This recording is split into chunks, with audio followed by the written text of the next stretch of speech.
Bien, nous voici dans Première et la première chose que vous pouvez voir ici, c'est composition scène. Donc là, j'ai importé ma composition avant même d'avoir fait le rendu dans After Effects.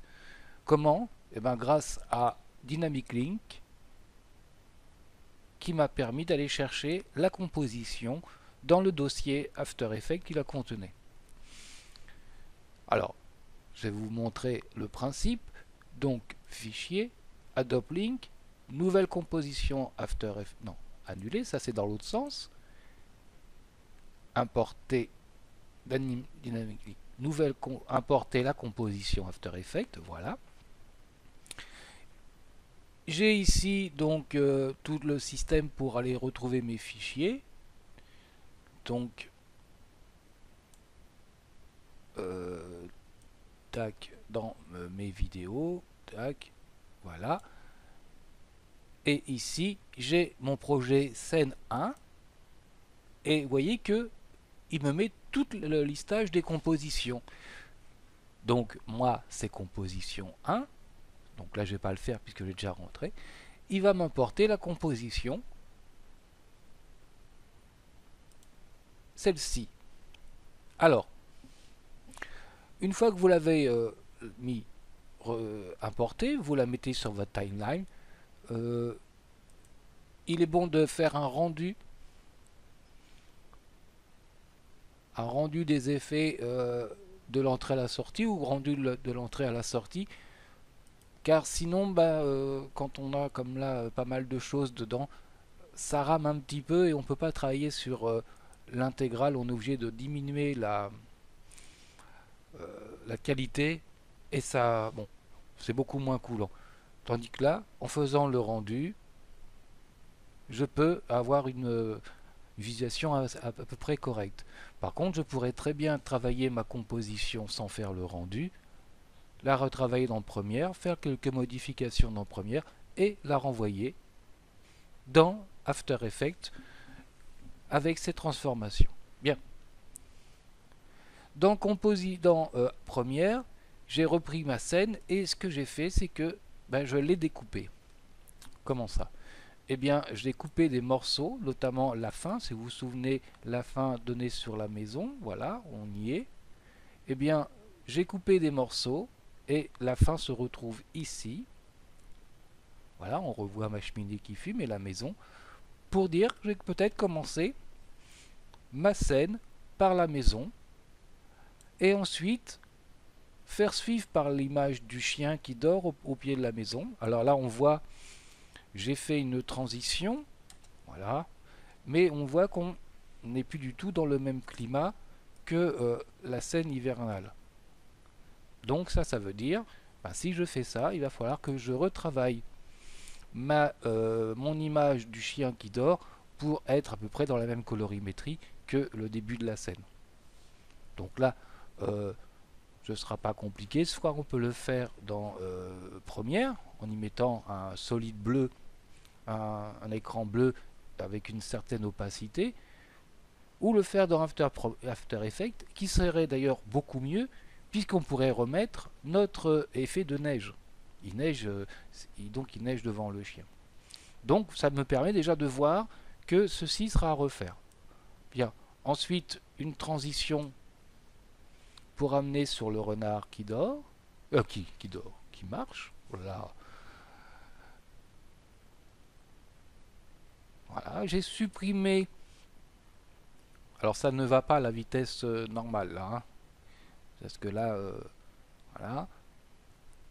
J'ai supprimé la fin, donc là la maison, pour gagner un petit peu en rapidité, enfin en temps, et puis c'était peut-être pas forcément nécessaire. Et là on arrivera sur le chien qui a un premier soupçon, qui va ouvrir un œil. Donc là, c'est un fichier, un travail que m'a fait Nathalie. Donc là, pour l'instant, je n'ai pris que l'image du chien qui dort, mais le fichier se compose en fait, voilà, d'un arrière-plan, voilà, d'un arrière-plan avec la porte de la maison qu'on retrouvera dans d'autres scènes, et le chien. Là, le chien dort. Là, le chien ouvre un petit peu les yeux, et là le chien lève un petit peu la tête. Vous voyez que ça donne l'objet d'une animation simple, courte, mais tout à fait efficace. Et là pour l'ambiance, voilà, j'avais pas mis l'ambiance, c'est pour ça que c'était un petit peu moins. Voilà. Donc là on va fermer ça. Donc ça veut dire que ce fichier, on va pouvoir le travailler. Voilà, là j'ai remis l'ambiance. C'est vrai que j'avais pas mis le calque bleu. Il faudra peut-être le modifier un petit peu pour qu'il soit dans la même teinte que le bleu de la scène principale. Bon, ça c'est pas un problème, on le retravaillera dans Photoshop. Donc voilà. Pour revenir à nos moutons, donc j'ai coupé ma composition, j'en ai supprimé un morceau et j'y ai intégré d'autres éléments qui, même s'ils ne sont pas pour l'instant complètement aboutis, vont enrichir la scène. Voilà. Dans les épisodes suivants, nous verrons y mettre de la narration. Vous avez vu qu'ici on a un enregistrement de voix hors champ. On a ici autant de pistes qu'on veut pour le son, c'est-à-dire qu'on va faire se chevaucher une musique de fond, la narration et quelques bruits, au besoin, style le vent, style le grognement du chien, je ne sais pas, des choses comme ça, qu'on adaptera au bon endroit et au bon moment, et on pourra jouer la balance de tous ces sons pour que l'un prenne le pas sur l'autre ou que tout ça s'associe correctement. Et là, on retrouve véritablement quelque chose de plus intéressant que ce qu'on pourrait faire dans After Effects et de beaucoup plus simple, et surtout on a tout de suite le rendu du son, ce qui n'est pas le cas dans After Effects.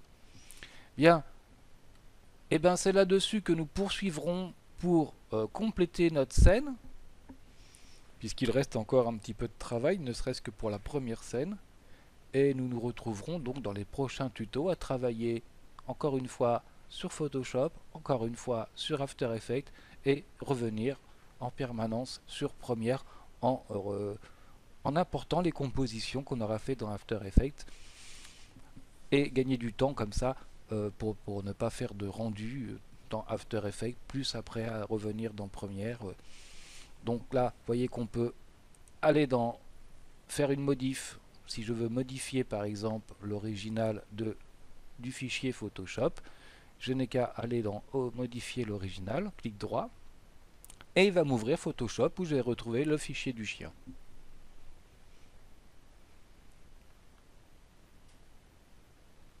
Vous voyez que ce qui va être intéressant, c'est l'interaction entre ces trois logiciels complémentaires qui vont me permettre de travailler un coup dans l'un, un coup dans l'autre, et puis de faire les petits réajustements nécessaires. Par exemple, on disait, voilà, ici pour l'ambiance, si je fais image, réglage, teinte, saturation, par exemple, et que je veux que ce soit beaucoup plus bleu, voilà. Alors je fais un petit peu à l'arrache, il faudra que je sois plus précis. On va monter le bleu, descendre le rouge. Voilà, ou retravailler carrément l'ambiance. Bon, admettons que je l'ai fait comme ça, même si là c'est vraiment trop à l'arrache. Voilà. Là trop violet.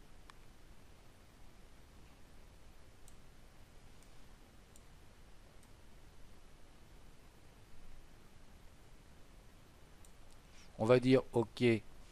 Bon, pas convaincu que ce soit merveilleux ce que j'ai fait, mais voilà, faire fichier, quitter.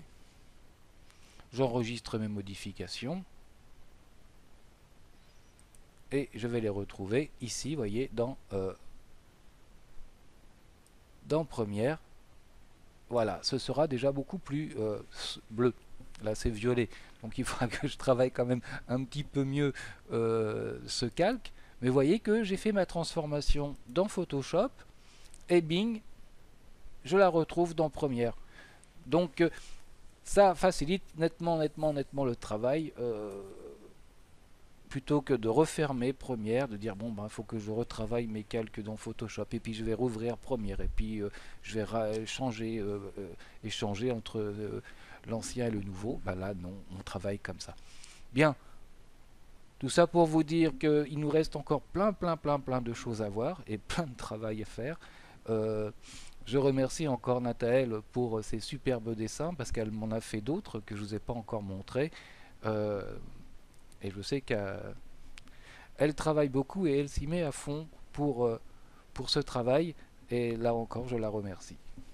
Je vous dis à tous bonsoir et au prochain tuto qui devrait arriver très rapidement. Salut à tous.